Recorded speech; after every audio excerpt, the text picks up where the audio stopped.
So hi, welcome to Guys Podcast. I'm Shane. I'm Glory. And we're here with. I'm Ethan. I'm Sebastian, and we're from Chain Saint. There are some questions to say about the upcoming album Blindside, so congrats on that, by the way. How do you guys feel about the response to the announcement so far?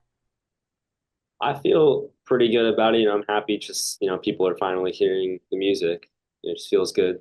What we've been working on creating is finally out there. Fuck yeah, the album rips. Yeah, it's incredible. Thank you. Thank you so much. Thank you, guys. Of course. Mm-hmm, of course. So is there any meaning behind the album title or cover art? So the first for the title, it kind of represents, the whole recording process was a bit of a doozy, I guess is one way to put it.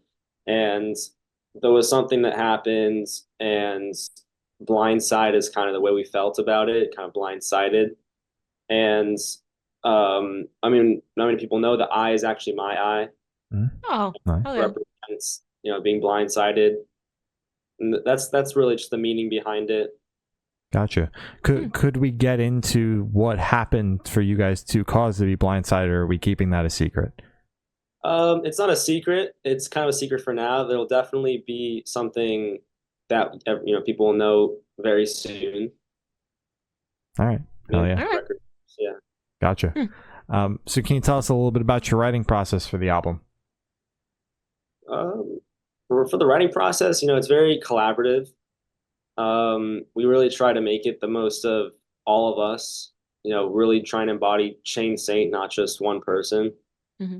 And I mean, I really think that it's the best mixture of the four of us that we can get. We try to do everything that everyone wants in it and, put it all together. Like even with any riff, it's like, hey, do you like this? You want to put this different way? You want to change it? Make it a little longer, shorter, just anything that is as collaborative as possible. Mm-hmm.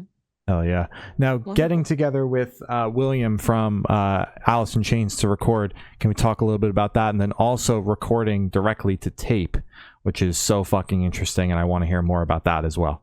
Yeah. Yeah.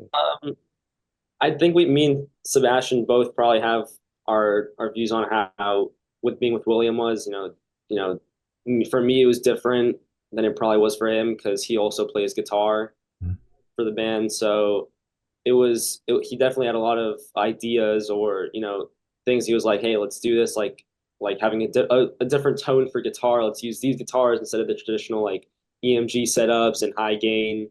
Let's try and make like a wall of sound instead of just one big set of gain and loudness. And a lot of stuff like that definitely taught me like the recording process and how to really make it sound as best as possible instead of just slapping tracks on there. With tape, it was definitely new. It was really cool. I have to say, it was really cool to see how that machine works. I've watched them play or press, start and stop so many times that I could probably operate it to some level now. Yeah. But it was definitely cool. Like every single take, got to get it perfect. We definitely practiced a lot for it. So we came in there knowing we're going to do it on 2-inch, and it was definitely an experience. Mm-hmm. Have you guys recorded like I know the band is new, but maybe previous projects, have you guys recorded the traditional way, or is this like the entrance into it and you're just getting right into it with tape? Oh, this is the first time with tape. Yeah. Yeah, first time with tape. We've done some demos in the studio, like, regular, like through computer and, but yes, first time through tape, it was definitely an experience, Hell yeah. Mm-hmm. And Sebastian, what about you, your experience with William? How did it differ from Ethan at all? I think with William, he was more, like Ethan said, more collaborative, as in getting that guitar tone and so forth. For me, he was more locking in me, going along with those guitar lines because some of them are pretty fast and whatever, and I have to make sure it's like on top of my game. But for the most part, it was very cool. It was more of like a mentor, as in like he just gave us a lot of advice in the studio, and like, he's like a veteran now, so you know, a lot of tips also for like the road and how to manage ourselves as time goes on. Not so we can like keep playing, for many years and whatever. Yeah, Mm-hmm. gotcha. Makes sense. since you guys have had the experience of both, recording traditionally your demos and then recording to tape, do you guys have one that you prefer? Personally, I think tape it just sounds better. You can't beat that warmth in the tape that it Mhm. gives to the sound. And the process, I mean, I'm not too big of a fan of like copy paste or cut type of recording. Just kind of, this is us. This is how we play. It's how it's going to sound. And I think it gives the best representation of how the music is. Mhm. Yeah, for me, I'd say for this band on tape it's very cool.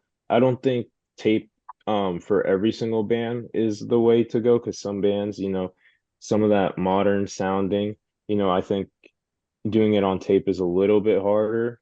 Mhm. And but I feel that if you come into the studio prepared with all your riffs and whatever, it's much better to do it on tape because like he said, that warm sound, but you don't want to go unprepared because you don't want to waste tape or anything. It's expensive. Yeah. Yeah. That shit stacks up.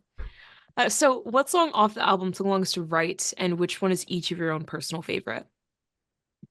Um, Personal favorite is matter of fact, it comes out tonight at midnight, second Fuck yeah. single. So it's called Stronger Than Stone. Mhm. It was the last song we wrote on the record before we recorded it, and I think it was just the purest form of like what we kind of want to sound like now. We wrote the song in probably 6 hours total, the complete song. Damn. And, I love that song every single time. We play it. It's just like can't beat it for me. Yeah, I would agree as well. That song for me is my favorite. Like he said, it kind of embodies the new inspirations we have because a lot of these songs we've written a long time ago. So in a way, you could kind of see like a little bit of like the evolution of us writing, since a lot of these songs are some of our first songs that we've ever written. But yeah, I think that song in specific, Blindside, is or sorry, not Blindside, Stronger Than Stone is a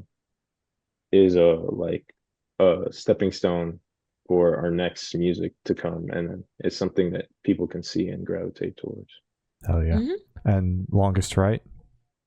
Oh, longest to write. Mhm. Longest to write was probably one that we cut from the record because we weren't really too fond of it. One of us really was, but we were like, we kind of want to work on other stuff. Let's kind of keep it in the vault for a little bit, and we ended Mhm. up finishing it, but we didn't even really finish it mainly until we were in the studio doing pre-production the first week. So Gotcha. it probably took maybe like 8 months from the first ideas of it when we started being like, yeah, let's work on this till the studio were like, yeah, we'll finish it up, record it. But it never really made the cut. Gotcha. Yeah. Are there any songs on the record that took any sort of length of time, or was everything kind of like as you said, like your favorite song on the record wound up taking like 6 hours to kind of put everything together? So was there anything that took a long amount of time, or the songs that made the record were like a day and that's it? Well, we kind of like when we start a song, I don't know, it's just maybe just for me, I just can't stop working on it. I'm sitting there like I trying to what goes next, ideas, what can we do? Let's get as much of it done because I am a big victim of listening to like videos we take of these like new riffs and songs every single day. Mhm. I get huge demoitis. I just love listening to progress on these songs that I like to try and get it done quickly just because I just can't wait to hear the finished product. But a lot of them, some of them took like, weeks to a month or two till we finally finished it. Just Mhm. because we'd start songs and then I'd find a new riff and I'm like, oh my God, I love this. Let's start a new song. And then I'm like, wait, we need to come back to this song, finish Mhm. it because this is also good and stuff like that. Maybe probably made the process a little longer, but I think it all came out well. That's Yeah. fair enough. Hell yeah. Yeah. So how did the track list for the album come about? Did you guys write the opener be the opener, closer be a closer, shuffle around and see what fits? What was that process like?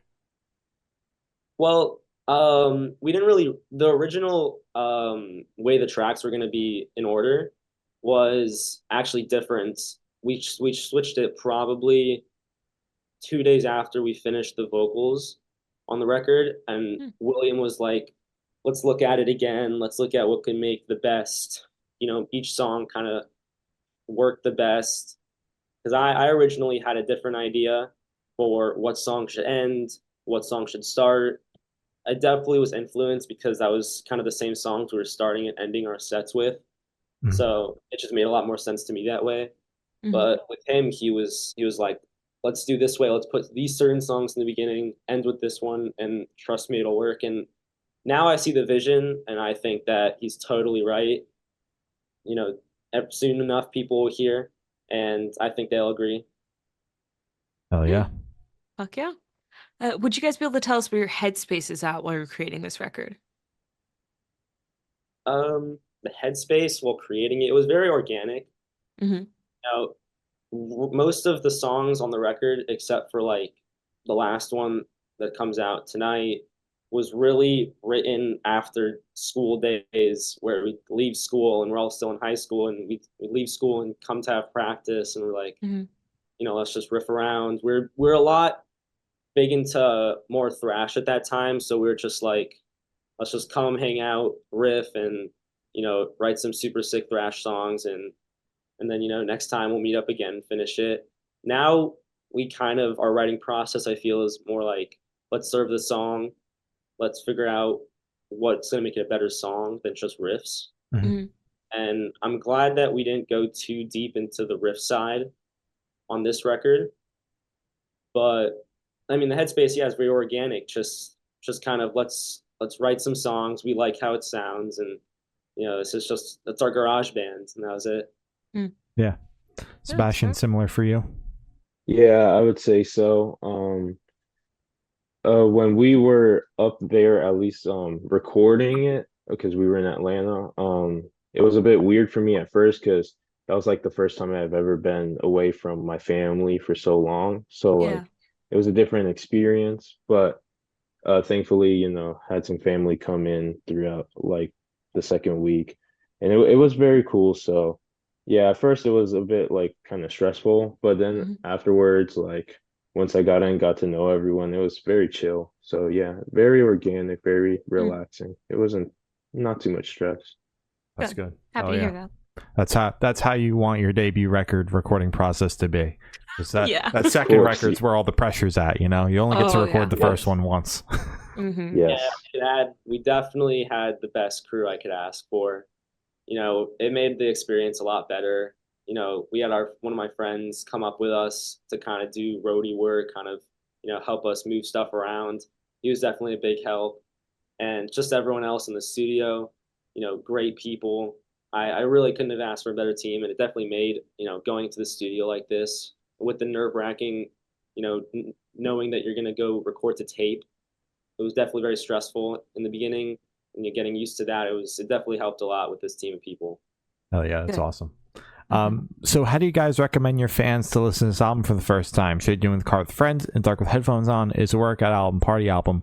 What do you guys personally recommend? Personally, I'm a big guy. I'm a big record listener, so Mhm. like I listen to stuff most of the time, just a full record, and I'll find songs there. So I'll just throw my headphones on. You know, happy I got those like AirPod Maxes where I can do the noise canceling, and I'll just sit Yep. down, just listen away for 30, 40 minutes. That's one way I would definitely recommend listening to it. There's definitely songs, at the gym. I could tell you it's pretty good. Mhm. I've listened to these songs at the gym, and it goes pretty hard. Okay. Yeah, yeah, yeah. Take your word for it. Definitely a both headphones on, noise canceling experience would be nice. For me, I'd say the same thing, but maybe I would also add like car, like putting Mhm. in your car, like boosting up the bass or whatever, have the speakers bumping. Yeah. But Mhm. that's how I feel for a lot of music. So any Yeah. music in the car, if it Yeah. sounds good, then doesn't your music's good. Yeah. Damn Cruising right. down the highway, reasonable speed. We don't condone speeding on this podcast. Fuck that, man. Of course. Yeah.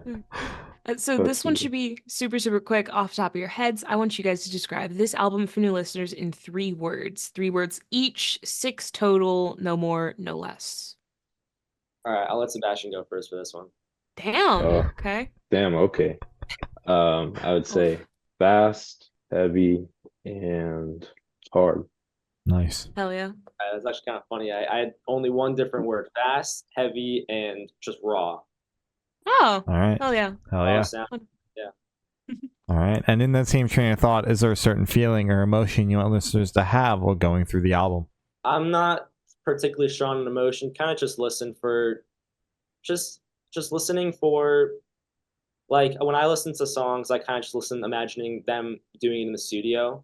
You know, kind of I guess the emotion of them putting their souls into the work Mm. that they're putting out. So, definitely try and listen for that, and listen for, the also the warmth of the tape. Definitely listen for that. That's one thing I love listening to when I listen to tape stuff. But yeah, just listen to, imagining, I guess, just us in the studio, just trying to put these riffs down and, just rock away, I guess. Hell yeah. All right. Okay. All right. Are you guys able to touch on any particularly challenging or standout moments during the creation of the album, positive or negative? All right, it was a pretty big mix of both. Okay. I'll start with positive. Positive was definitely, there was lots of, amazing moments during the recording. Very exciting, obviously, to have been doing it for the first time like that. So it was definitely a very positive time. Very lots of just support and, positive emotions. Going back to the meaning of the record kind of ties in with the negative stuff, with being the whole blindsided situation. And that's mainly all the negative, emotions that kind of came with it, Mhm. that, will be touched on in the future. But I think the positive outweighed the negative, in my opinion. I try to look at it more as a experience of, this is our first record. This is like just amazing, more than what happened during it. Yeah. Mm. Sebastian, any standout moments for you? For positive stuff, I'd say honestly just being able to work with William and Tom, the engineer. They were very like they helped us guide the sound of the record, because we wrote all this music just jamming like in the garage. Like we didn't really have like an idea of like different like tones that we wanted at first, because we just haven't had that much experience in the studio, but they helped us guide or Mhm. some of our sound, and I think that was a very good positive thing. And for the negatives, yeah, just like what Ethan said, but I would say also like the time that it took, that also ties into the negative part on the reason why it took so long. But yeah. All right. Hell yeah. So for this question, I want you guys to picture you're on tour. You're at a gas station for a rest stop. You're going in. What is your snack of choice? All right, easy. Hot Cheeto fries. Okay. Half and half. That's every time I grab those. What was the other part? We didn't catch that. The Arizona half lemonade, half iced tea. Ah, Oh, Arnold Palmer. Yeah. Damn right. Slaps. nice. Yeah, for me, I would say like a Arizona mucho mango. I would say that Oh, one. shit. Yeah, that Yeah. one's very good. And Mhm. shoot, for like chips, I mean, just some like I don't know, some like kettle cooked chips, like some the jalapeno ones. Like I really like those. I think they're Miss Vicky's or something like that. I really Nice. like those. But I also Yeah. like candy, so maybe I don't know, like some gummy bears or something like that. Fuck yeah. Honorable mention to Nitro Pepsi. Oh. Yeah, Rip Nitro Pepsi. I can't find them anywhere now. Yeah, I But Yeah, must no. I must have missed my chance. I heard conflicting things on those depending on like how if you chilled it beforehand or if you poured it directly into the glass and how you poured it. So like I just stayed away. It sounded too Yeah, complicated. Too confusing. I just want to crack the fucking thing and drink it. I don't want yeah, to chill I it did. I loved and it. put it on It was- ice and yeah. pour it at the right angle. No thanks. Yeah, it still slapped though. I can't find it anywhere, but it was definitely a top 3 drink for me. I'll take your word They're at for like it. fucking Five Below and shit. Like that genre of stores, that's where they are. I saw them like last week. I'm so serious. That's great. We gotta Actually, make a stop. We gotta make Yeah. a stop. Yeah, you gotta go. You gotta go. Yeah. Oh, and practice. So now definitely you got it. yeah. Mm-hmm. And on the topic of food, if the band was a dish, what dish would the band be and why? Um, Man, I gotta think about that. Mhm. A dish? Dish. I guess if I was to choose a dish, maybe because of what we have all the time, I'm gonna go with sushi. Ooh. Mm-hmm. We like sushi. I don't know, Sebastian, what else would we like? Maybe like there was a period of time where we would always have like Chinese food, so I would say like orange chicken probably. Ooh. That we always went and got orange chicken for a good period of time, so I'd say that. Nice. Mm-hmm. We're more a snack type of people though. That's fair enough. Yeah, Okay. we're big Okay. snack guys. Yeah, every day after practice, we try to make a CVS run and grab some snacks and like a drink and just hang out. Nice. Hell yeah. Oh yeah. That's nice. And for the last couple questions, going to shift completely away from music and go straight to death row. Boom. So if you're on death row, what would your last meal be with a drink? I've thought about this so many times because I always see those YouTube videos of like people's like last meals or whatever. Yep. Love those. I mean, Arizona would definitely have to be in there somehow. Mm-hmm. Those hot Cheetos again, those are like my Okay. lifeblood. All right. But All right. I definitely have a crazy assortment of like food because I just love food. Like I could eat anything except for like raw avocados for some reason. But like besides from that, but I love guac. It's so weird. What the But hell? I'll Okay. eat anything. Yeah, Okay. Okay. Okay. so weird. But I'd probably have like everything on my meal request. It's fair enough. All right. Yeah, Yeah. A little bit of everything. That's fair. yeah. For me, I'd say tacos, Mm-hmm. sushi, maybe like burritos. I'm really into Mexican food, so Damn and right. for like a drink, probably like horchata or maybe like jarritos, the pineapple one. Oh, fuck yeah. Yeah, Yeah. yeah, Damn right. Damn right. yeah. Good picks. Mhm. And Appreciate if you could live in one fictional world for a week, where would you live? All right, this might be a weird pick because most people probably wouldn't pick it. I'm gonna go Fallout. That is an interesting Okay. pick. Yeah. I mean, I'm you're not in the fucking Wasteland. vaults. Yeah, Yeah. yeah, but it'd be like I feel like it'd be just interesting, like running around, kind of just like doing my thing in a wasteland. I don't know. That'd be Just sick. chilling. Yeah. Yeah. Yeah. Yeah, for me, I'd say maybe like the probably like the Red Dead universe, probably, you know. Badass. Yeah, I feel like, you could be like cowboy outlaw, but there's also like a lot of chill stuff, you don't want to go into like something like Star Wars where there's just always like fighting and people are just It's dying everywhere. Like, war. yeah, you don't want Yeah. anything like that either. So I think that Mm-mm. one's a good one. Yeah. Good Yeah. pick. Oh Love yeah. Red Dead. And I've done asked the last question. Every single person who's spoken to have said that it is the most important question. What's your favorite color? Oh, all right. Very simple, but I'm gonna go with black. Works with everything. Okay. I mean, clearly worked with the record so far, the cover. So I don't know. It's a pick for me. All right. Okay. Yeah, for me, I'd say black, but I also like burgundy also. So I'd say burgundy's cool. A Also, I also color. Yes. like browns. There you go. Hell Browns are yeah. a great color. Yeah. Oh yeah. All Good right. pick. So as I said, that's all the questions you have today. Is there anything that you guys would like to plug? Just check out the Instagram. That's kind of where everything is put out. The Chain Saint official on Instagram. Definitely check out the Spotify tonight. That'll be updated with some new music. But besides from that, check out the music video for Animosity. You'll love that. But yeah.